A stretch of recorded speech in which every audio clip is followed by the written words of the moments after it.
Tomar como bandera lo que ha pasado en la bolsa americana y extrapolarlo libremente y de manera así como muy genérica al resto es un error garrafal, porque no ha ocurrido en el resto, solamente en la bolsa americana.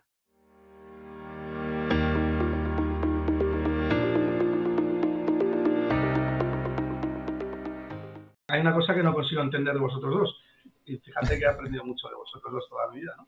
Que cómo es posible que, incluso Pablo acaba de decir ahora, oye, es que si bajáis los tipos de interés o si la curva está descontando bajadas de tipos es porque el mercado está descontando que va a pasar algo grave. ¿Qué pasa? ¿Que el Standard & Poor's 500 no está descontando ese escenario? ¿Cómo puede ser que el Standard & Poor's 500 no esté descontando recesión y el resto de activos sí lo estén descontando? Entonces arbitraríamos entre distintos tipos de activos. Pero hay una descorrelación siempre ahí en mercados, bonos y bolsa generalmente. Bueno, ahora yo meto mi baza pequeñita, pero os dejo a José y a Pablo. Es que mi argumento yo creo que es muy fácil de entender, precisamente porque el Standard & Poor's 500 está cotizando tipos de interés más bajos, se está comprando a un PER 20 ahora mismo, porque se descuenta que se vaya a un PER 15 como consecuencia de bajadas de tipos, como consecuencia de una potencial recesión, o que no tenga ni por qué haya una recesión, sino simplemente que la Reserva Federal no va a ser capaz de mantener tipos altos, no tiene por qué haber una recesión.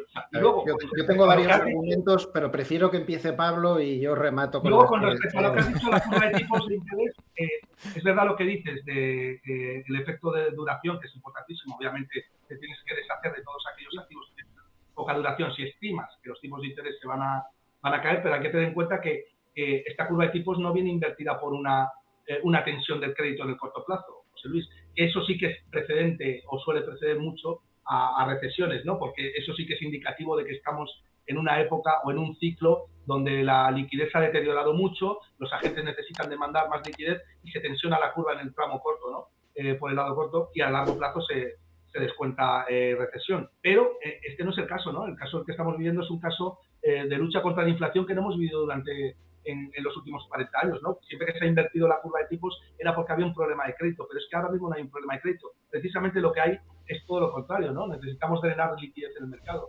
Pablo.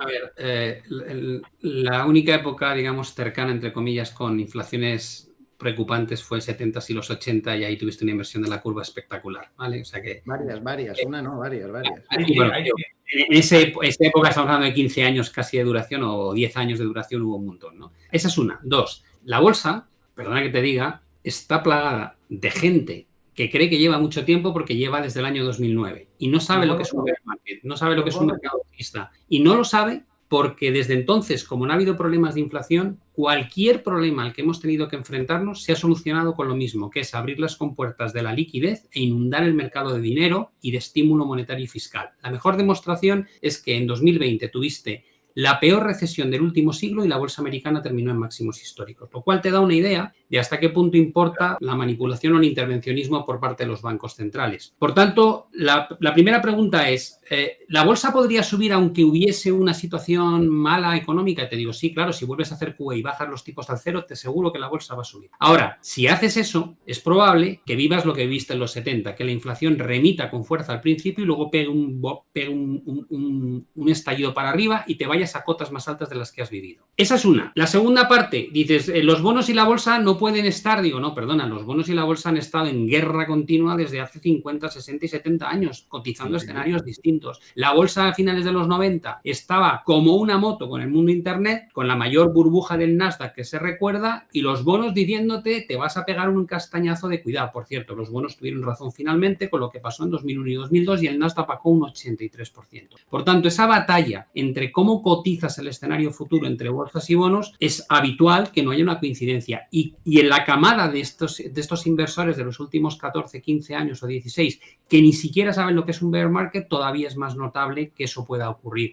Y luego tienes otro factor que es importante, y es que cuando tú has encontrado las mejores oportunidades históricas para invertir en renta variable es porque se ha producido un proceso de capitulación, que no es solamente que la bolsa baje en valoración hacia cotas por debajo del punto de equilibrio histórico, sino que desmontas de alguna manera las carteras, una parte importante de las carteras que han invertido en el ciclo alcista de los bull markets, ¿no?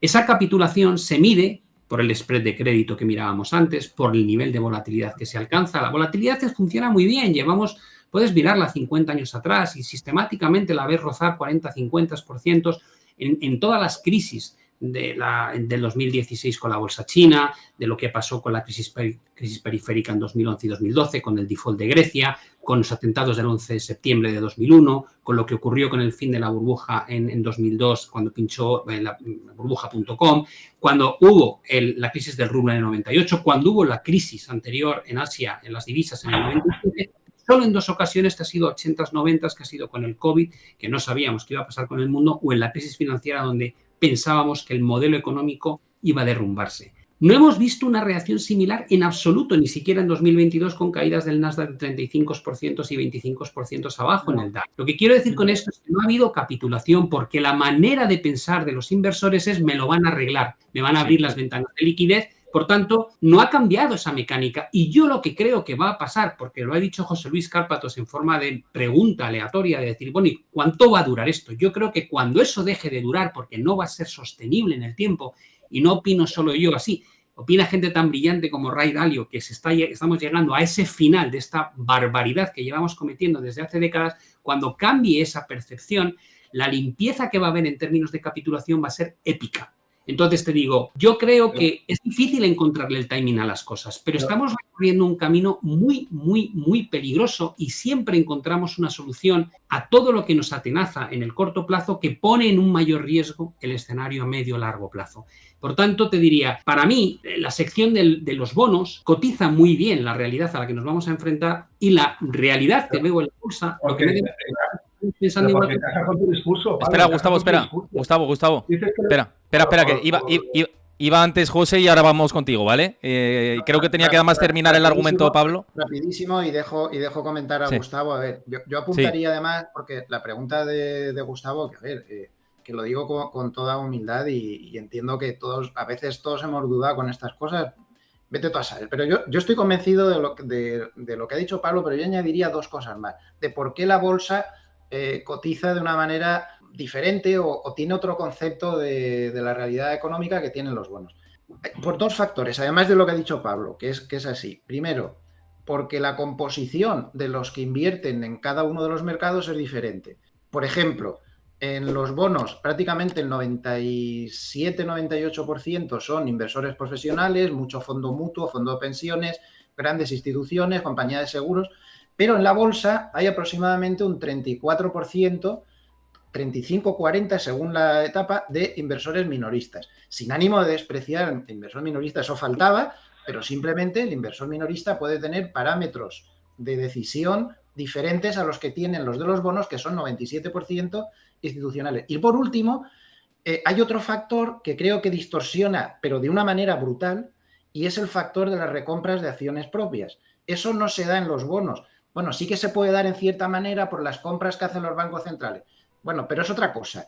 La bolsa está muy distorsionada por las recompras de acciones propias, que es una maniobra legal, pero si restamos desde hace 10 o 12 años todas las recompras de acciones propias, el flujo neto que habría entrado en las bolsas cada año habría sido negativo, sumando lo de las instituciones y lo de los particulares. Entonces, simplemente a efectos metodológicos, lo que ha dicho Pablo, más estos 2 factores, influyen para que las bolsas, curiosamente, bajo mi modestísima opinión, se comporten de manera diferente a cómo se comportan los bonos. Y te doy la palabra, Gustavo. Gustavo, sí. Es obvio que la renta fija y la renta variable se comportan de manera diferente, pero tenemos que pensar que las empresas son generadoras de caja y de free cash flow. Es normal que a mí me preguntan muchas veces, no, es que la bolsa vuelve a estar en máximos, pero ¿cómo no va a estar en máximos? Si está con el tiempo, las empresas están generando cada vez más caja y por tanto cada vez valen más, ¿no?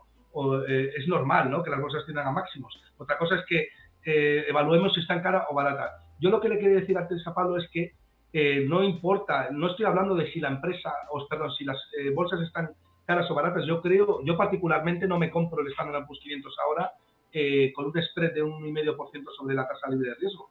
Pero eso no significa que yo no piense que está bien cotizado, porque el Standard & Poor's 500 está cotizando una bajada de tipos de interés. Si no estuviera cotizando una bajada de tipos de interés, tendríamos la oportunidad de comprarlo a como ha estado cotizando los años anteriores, ¿no? Que hemos tenido el Standard & Poor's 500 en auténticas barbaridades como hace el 25%. Pero lo que yo sí que noto que es, o incurrís en una cierta contención, es que pensáis que los inversores del Standard & Poor's 500 no están descontando para nada una recesión, cuando el 60% de los inversores en Estados Unidos, y se han hecho encuestas, dicen que sí, que es probable que haya una recesión. Pero es que, con todo, pagar 8 veces por los beneficios de Meta, pues no resulta caro, ¿no? O digamos que las empresas con las que te levantas y te acuestas, que pagar un 6% de rentabilidad más o menos, pues el mercado entiende que es más seguro que tenerlo en liquidez contra un 8% de inflación, ¿no? Entonces, bueno, eso es lo que yo quiero transmitir, ¿no? Porque es que os digo que es que el discurso de todo se va a la mierda lleva en el mercado muchos años. Y yo lo llevo escuchando desde el 2012, desde que estaba el Standard & Poor's 500 cotizando a los 1000 puntos, y desde entonces se ha multiplicado por 5, ¿no? A ver, un tema que es súper importante. En primer lugar, cuando hablemos de estas cosas, es muy manido el decir ha multiplicado por 5 cuando en el IBEX el máximo histórico fue en 2007, cuando el Eurostoxx 50 no ha hecho nada en 25 años, sí. Cuando las bolsas emergentes no han revisitado los máximos de hace 15 años, cuando la bolsa china ha caído un 75% desde los máximos de 2007 y cuando la bolsa japonesa desde el año 89 no ha vuelto a máximos. Lo que quiero decir con esto es que tomar como bandera lo que ha pasado en la bolsa americana y extrapolarlo libremente y de manera así como muy genérica al resto es un error garrafal, porque no ha ocurrido en el resto, solamente en la bolsa americana. Como bien indicaba José Luis, una buena parte, el 40% de lo que ha subido el S&P es por la recompra de acciones. Algo que cada vez tiene menos sentido teniendo en cuenta el nivel de tipos de interés y que te han metido un impuesto de 1% a las recompras de acciones, con lo cual a lo mejor eso lo vas a tener que quitar de la mesa y vas a descubrir una realidad que no has vivido en una década.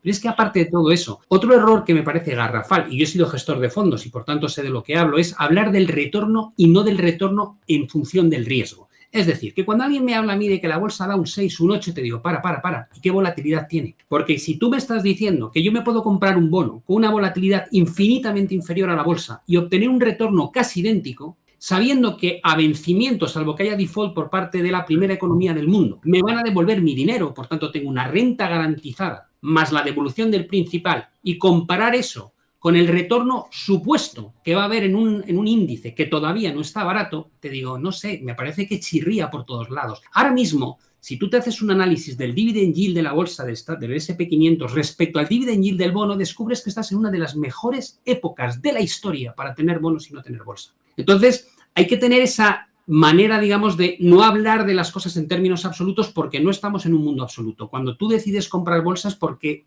consideras que es la mejor opción respecto a otros activos que hay disponibles en el mercado. Porque yo siempre digo que si alguien se compra una acción en lugar de comprarse el índice, tiene que tener muy claro que esa acción le va a dar un retorno mucho mayor que el índice, porque el riesgo de comprar una simple compañía no tiene efecto de diversificación y, por tanto, el retorno que te da tiene que ser muy superior al del índice, que sí tiene aglutinado el efecto de diversificación. Y lo puedes aplicar a todo. Cada vez que yo voy a comprar un activo, miro a ver si es la mejor opción disponible en el mercado ajustado por riesgo. Y si no lo es, me compro otro activo.